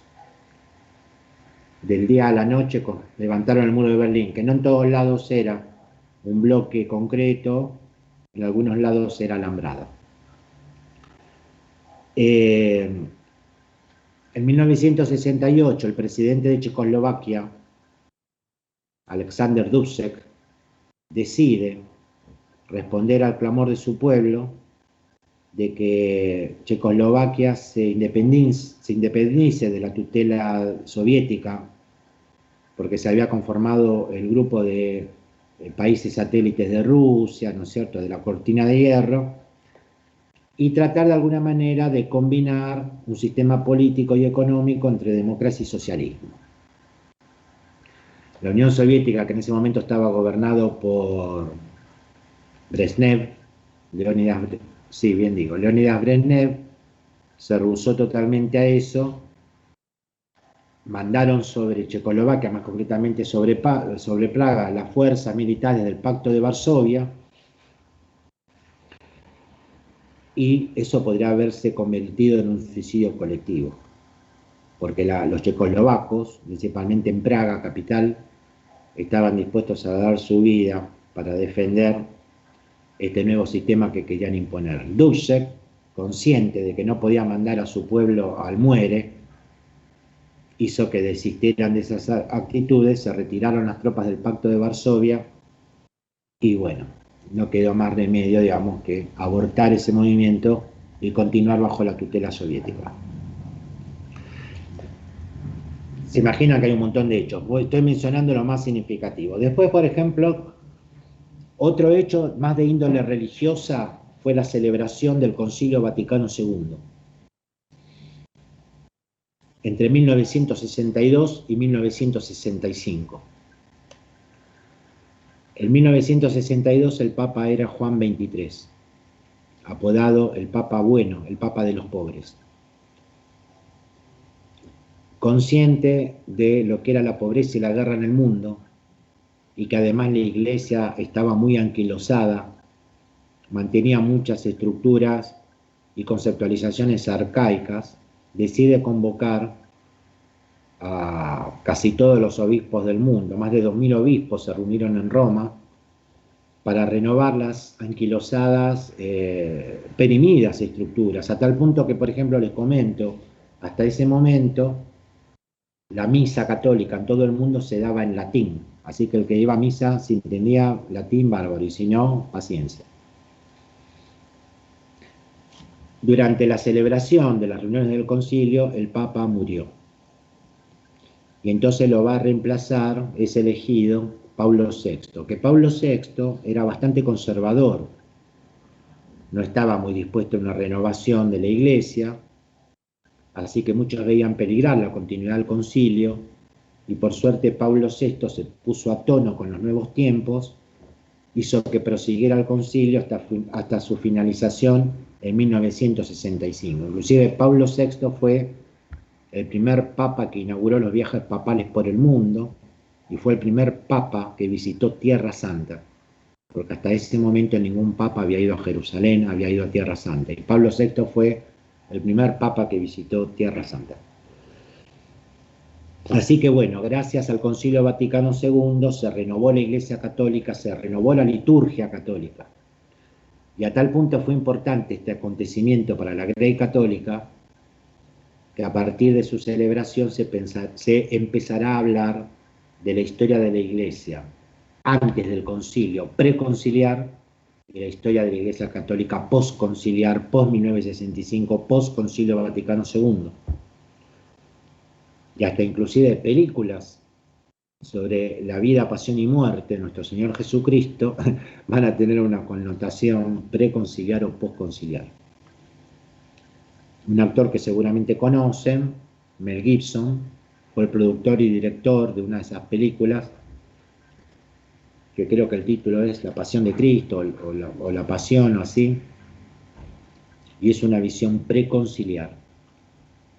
La visión de la vida de Jesucristo que hizo en esa película Mel Gibson es una visión preconciliada, porque él además, y por ahí es una faceta que mucho de su vida no se conoce, es un ultracatólico ortodoxo con una visión bastante preconciliar de la religión. Es interesante también ver cómo llegaría a nuestro, voy a abundar un poquito más sobre esta cuestión religiosa, es muy interesante ver también cómo llegaron a nuestro continente las enseñanzas y conclusiones del concilio. En América Latina, los obispos se reúnen en el CELAM, que es la Conferencia Episcopal de América Latina. Entonces, después del concilio, los obispos latinoamericanos decidieron reunirse para ver cómo aplicaban las enseñanzas y conclusiones del concilio en nuestros países. En 1968 se van a reunir en la ciudad de Medellín, Colombia, y ahí van a elaborar un documento conocido como el Documento de Medellín. Documento de Medellín, 1968, Medellín, Colombia, reunión del CELAM. Y en 1979 se van a reunir en la ciudad de Puebla de Los Ángeles, en México, y van a elaborar un nuevo documento conocido como el Documento de Puebla. ¿Por qué cito estos dos documentos? Porque mediante esos documentos importantísimos para la Iglesia latinoamericana, los obispos latinoamericanos se van a pronunciar a favor de hacer una opción por los pobres. Que la Iglesia latinoamericana tiene que ponerse al servicio de asignar sus recursos pastorales, de todo tipo, sociales, educativos, culturales, etc., preferentemente y preferencialmente hacia los sectores pobres del continente latinoamericano.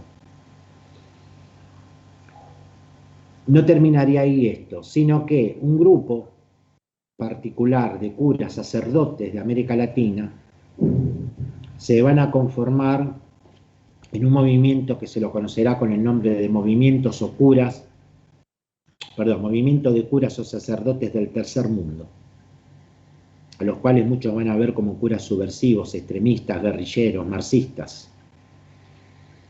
Y este movimiento de curas o sacerdotes del tercer mundo, a su vez, va a elaborar un cuerpo doctrinario propio, basándose en el concilio, basándose en Puebla y en Medellín, que se lo conocerá con el nombre de Teología de la Liberación. Porque en los 70 todo pasaba por liberación o dependencia. Cualquier pancarta tiene esa inscripción, liberación o dependencia. Y es cierto que algunos de estos curas o sacerdotes pasaron a filas revolucionarias armadas, inclusive algunos murieron. Algunos murieron combatiendo, pero otros murieron asesinados, como el caso del cura Villero en Argentina, el padre Mujica, quizá lo hayan escuchado alguna vez nombrar, que era el principal representante de este movimiento de curas y sacerdotes por el tercer mundo, actuaba en las villas miserias, asentamientos, y que fue asesinado en la década del 70, supuestamente a manos de la AAA, que era la Alianza Anticomunista Argentina, comandada en ese momento por López Rega durante el tercer gobierno peronista del 73 al 76.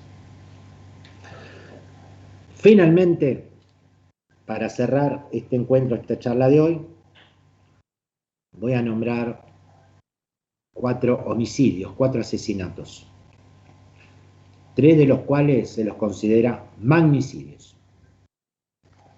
¿Qué es un magnicidio?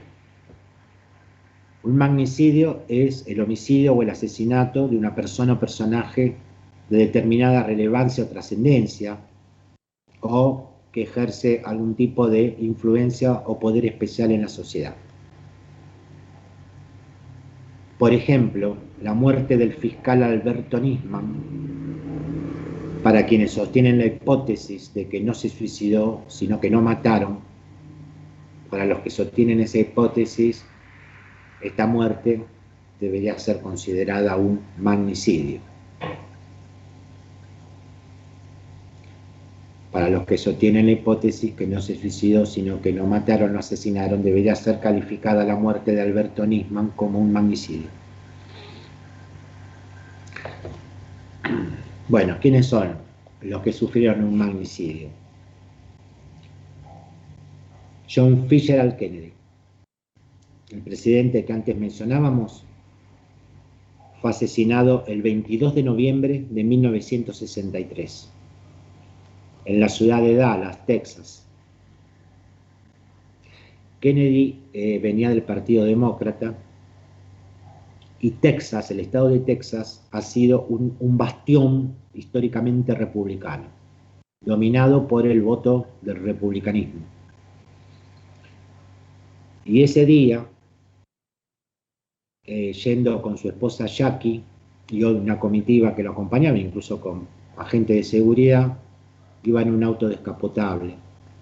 Hay imágenes, yo después por ahí subo algunas imágenes. Y se tuvo que desviar por determinado motivo del recorrido original. A las 12:30 del mediodía del 22 de noviembre del 63, un francotirador desde un edificio disparó contra Kennedy. 2 o 3 disparos lo alcanzaron mortalmente a nivel de cuello y cabeza. Lo internaron en el cementerio de Parkland y no digo a los minutos, pero a las horas murió. Y fue enterrado ahí en el cementerio de Arlington. Y se dice que es un misterio la muerte. Entre otras cosas, fue el primer presidente católico de los Estados Unidos. En Estados Unidos la religión predominante es la protestante. Los católicos son minoría. Los Kennedy, el clan Kennedy eran todos católicos del Partido Demócrata y él fue el primer presidente católico. Bueno, lo detuvieron y lo atraparon al asesino. Pero resulta que cuando lo llevaban para declarar, desde la comisaría al lugar que iba a declarar, y esto televisado, en directo, millones de espectadores mirando y un montón de gente rodeando la escena, dentro del público apareció alguien, disparó contra Harvey Lee Oswald, que fue el asesino de Kennedy, y no llegó a declarar. Lo mató. Y en una situación casi tragicómica, diría yo, después también mataron a Jacques Ruby, que fue el asesino del asesino de Kennedy, así que nunca se pudo saber muy bien los motivos. Sin hipótesis hay muchísimas, se dice aún que permanece un misterio, pero ese fue un magnicidio. Después sufrieron también magnicidio 2 líderes negros. Aún en pleno siglo XX, la discriminación racial en Estados Unidos era tremenda. Hay muchas películas, documentales y videos que relatan esto. No me voy a extender porque no los quiero llevar más del horario de clase. Simplemente nombrarle que uno de esos líderes era Malcolm X. Obviamente que X no es un apellido. ¿Y por qué se hacía llamar Malcolm X? Porque si bien tenía un apellido, ese apellido se lo había puesto el amo blanco a su padre esclavo negro en las plantaciones algodoneras del sur, que era Little. Y él se resistía a que lo llamaran Malcolm Little. Como no sabía su verdadero apellido, respecto de sus orígenes, se hacía llamar Malcolm X. Y él era líder de un grupo que se llamaba los Panteras Negras, que buscaban el reconocimiento de los derechos civiles de la población negra o afroamericana, como se la dice finamente hoy, pero de una manera violenta y armada. Y Malcolm X, en un momento, una mañana, un domingo a la mañana, que iba a hablar a sus seguidores en el ballroom de New York, lo asesinaron. Eso fue el 21 de febrero de 1965. El magnicidio, el asesinato de Malcolm X, el 21 de febrero de 1965. Y otro líder también de la población negra norteamericana, quizá más conocido, fue el doctor Martin Luther King. Era abogado, pastor evangélico, Premio Nobel de la Paz, que el 28 de agosto de 1963 pronunció un famoso discurso frente al Lincoln Center, donde reunió a más de 200.000 personas en Washington, y que lo encabezó diciendo: I have a dream, yo tengo un sueño. I have a dream, dijo Martin Luther King. Tengo el sueño de que un día se van a sentar a la misma mesa los hijos de los amos blancos con los hijos de los esclavos negros, y etcétera, etcétera. Eso fue el 28 de agosto de 1963, ese famoso discurso frente al Lincoln Center. Y también que luchaba y defendía el reconocimiento de los derechos civiles de esa población, pero por la vía pacífica, a diferencia de Malcolm X. Igualmente fue asesinado el 4 de abril de 1968 en la ciudad de Memphis, estado de Tennessee, cuando se disponía a encontrarse también con un grupo de gente en un acto en el cual se iba a dirigir a ellos. Son 3 magnicidios: el asesinato de Kennedy, de Malcolm X y de Martin Luther King. Y otro asesinato que voy a mencionar, que no sé si estará a la altura de un magnicidio, pero que también, como se suele decir en una frase hecha, sacudió a la opinión pública internacional, fue el asesinato del hermano menor de John Fitzgerald, Robert Bobby Kennedy. Los Kennedy eran 3 hermanos: John Fitzgerald, Robert y Edward, más conocido como Ted Kennedy. Robert Bobby Kennedy, cuando el hermano era presidente, él era fiscal general de la nación, después fue senador y después se postuló como candidato a presidente. Y también en un acto público fue asesinado el 6 de junio de 1968 en la ciudad de Los Ángeles, estado de California. No sé si llega a la altura de un magnicidio, pero fue un homicidio de considerable trascendencia, ¿no es cierto? Bueno, muy bien, nada más por mi parte para el día de hoy. Ya son las 13. Si quiere alguien hacerme una pregunta, una consulta, si no, continuamos la próxima. Profe, ¿me escucha? Sí, perfectamente. ¿Cómo es su nombre?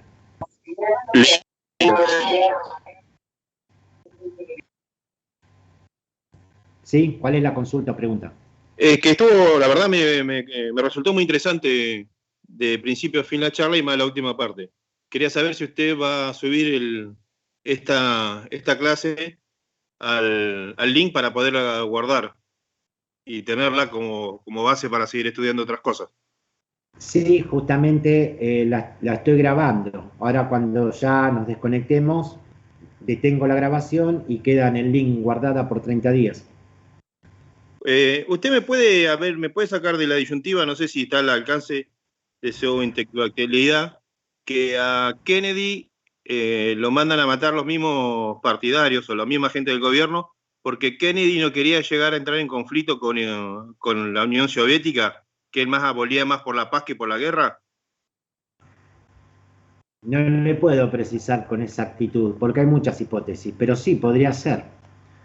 Pero de todas maneras, digamos, la gestión Kennedy con el premier soviético Khrushchev anduvieron en buenos términos, que después, digamos... Bueno, pero porque Kennedy quería eso. Lo que no querían, porque siempre se caracterizó o se comenta, porque yo no puedo afirmar nada, que Estados Unidos siempre fue un país que se dedicó a la fabricación de armamentos y que predominaban por la gente que tenían el poder de fabricar esos armamentos, y si no tenían guerra, no obtenían los réditos económicos al fabricar sus armamentos entonces necesitaban tener una guerra ellos. como siempre se dijo, como la guerra de Vietnam, como otras. Bueno, justamente iba a mencionar eso. Guerra, la verdad que tenían por todos lados, porque también está el conflicto de Vietnam en el medio. Sí, sí, sí. Bueno, puede ser, sí, cómo no. Pero está bien ese dato, sí, también. Yo no la mencioné, pero también está la guerra de Vietnam, sí. Sí. Es decir, como que los Estados Unidos siempre se han arrogado ser algo así como el gendarme del mundo, intervenir en los asuntos internos. Como comentario anexo, por eso fue tan impactante el ataque a las Torres Gemelas en septiembre del 2001, porque los Estados Unidos nunca habían sufrido un ataque de semejante magnitud. Todas las guerras que habían librado habían sido fuera de su territorio, así que los dejó tremendamente choqueados, ¿no es cierto? El Bueno, atentado. Sí. Ellos no lo quieren reconocer, pero la guerra de Vietnam ellos se tuvieron que ir porque no la podían ganar. Y eso no lo cuentan ellos en su historia real. Sí, es cierto. No, pero hay filmaciones y todo que cuando empezaban a llegar los cadáveres que traían de Vietnam y los bajaban de los aviones, conmocionaba bastante. No se crea, hubo muchas protestas internas contra Vietnam. Sí, sí, sí. Hubo muchas protestas internas, sobre todo de la juventud. El movimiento hippie en esa época. Claro, el famoso Festival de Gusto. Hay un montón de cosas, ¿no es cierto? Sí, sí. Bueno, hubo una opinión pública dentro de Estados Unidos que se opuso muy firmemente, sobre todo jóvenes, a la guerra de Vietnam. Sí.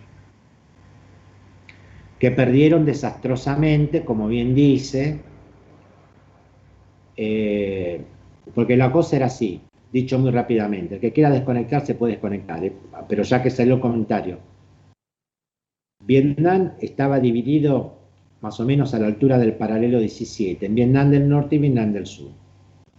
Vietnam del Norte era comunista, la lideraba Ho Chi Minh, y Vietnam del Sur estaba en manos de un dictador sostenido por los Estados Unidos, y fundamentalmente lo que pretendía Estados Unidos, que no se extendiera el comunismo por el mundo. Entonces apoyaba la dictadura de Vietnam del Sur para que no avance Vietnam del Norte. Y bueno, les ganaron, sí. Sí. Y no solo que les ganaron con la pérdida de miles de vidas humanas, que significa toda guerra, sino que además Estados Unidos durante la guerra de Vietnam sufrió un gran déficit fiscal y un gran déficit de la balanza de pagos, por todo lo que significa sostener una guerra fuera del territorio, la erogación de millones de dólares, ¿no es cierto? Claro. Bueno, gracias, profe, por la...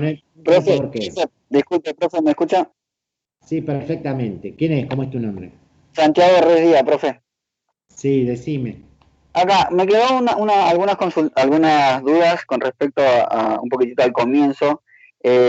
Lo que yo quería preguntarle era, la postura, si bien la postura del dualismo y el mimismo la entendí bien, digamos, ellos tenían un punto de partida en común, pero ellos se reprochaban, se reprochaban la forma filosófica, por así decirlo, de pensar del otro.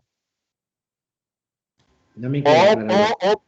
O partían, nosotros estábamos diciendo, no, que el dualismo decía que el pensamiento era solamente para aquellas personas, digamos, para el sujeto y no para el objeto, ¿sí? Sí, no tanto el pensamiento, sino el conocimiento científico. Claro. Digamos que el único que está habilitado, lo voy a decir de otra manera, el único que estaría habilitado para hablar sobre cómo funciona la sociedad o para estudiar la sociedad es el estudioso, el científico, el investigador social, en este caso el dualista. Porque tiene el conocimiento científico. El hombre común, la mujer común, no tiene ese conocimiento. Tiene todo el derecho del mundo a opinar. Pero el conocimiento que tiene es conocimiento vulgar, es un saber práctico, útil como herramienta práctica, pero conocimiento científico no tiene, a menos que se forme científicamente, obvio. Perfecto, profe, ahí quedó claro, perfecto. Una consultita, profe. Recuerdo que había dicho que con este análisis íbamos a dar por finalizado lo que es la unidad 1. Ahora bien, ¿acá viene acá viene algún trabajo práctico o desarrollaremos la unidad 2 ya para directamente pasar al parcial? No, no tienen que realizar ningún trabajo, ninguna actividad, nada. Lo único que van a tener que hacer son las evaluaciones formativas, que son 2, y después el final. No hay trabajos intermedios. Perfecto, profe, muchísimas gracias. Bueno, buen fin de semana, que sigan bien y nos estaremos encontrando el próximo. Una sola cosa. ¿La fecha de la primera evaluación formativa? No tengo, pero tienen que calcular que será casi inmediatamente a la última clase que completemos la unidad 2. Ok, gracias. O sea, hoy completamos la 1, después el próximo empezamos la 2. Finalizando la 2, les estaré enviando el trabajo. Y ustedes lo que yo les pediría, que cuando puedan me manden los grupos con los integrantes, nombre, apellido, DNI y la carrera que siguen. Y respetando la consigna que no sean más de 5 integrantes por grupo. Muchas gracias. No hay por qué. Nos vemos la próxima. Que sigan bien. Gracias. Chao, profe. Un fin de semana. Gracias igualmente para todos ustedes. Nos vemos. Chao, profe. ¿Sabes que no me preocupa? Yo no veo que ya me está haciendo tarea o eso. Ay, no puedo cortar la llamada. No me dan ese Skype.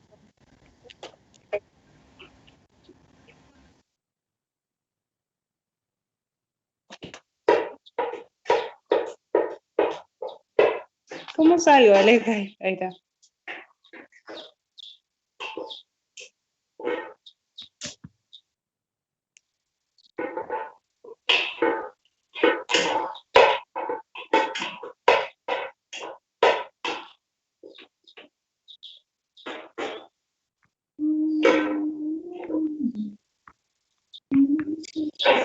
Acaba de asociar la cocina que acaba de limpiar.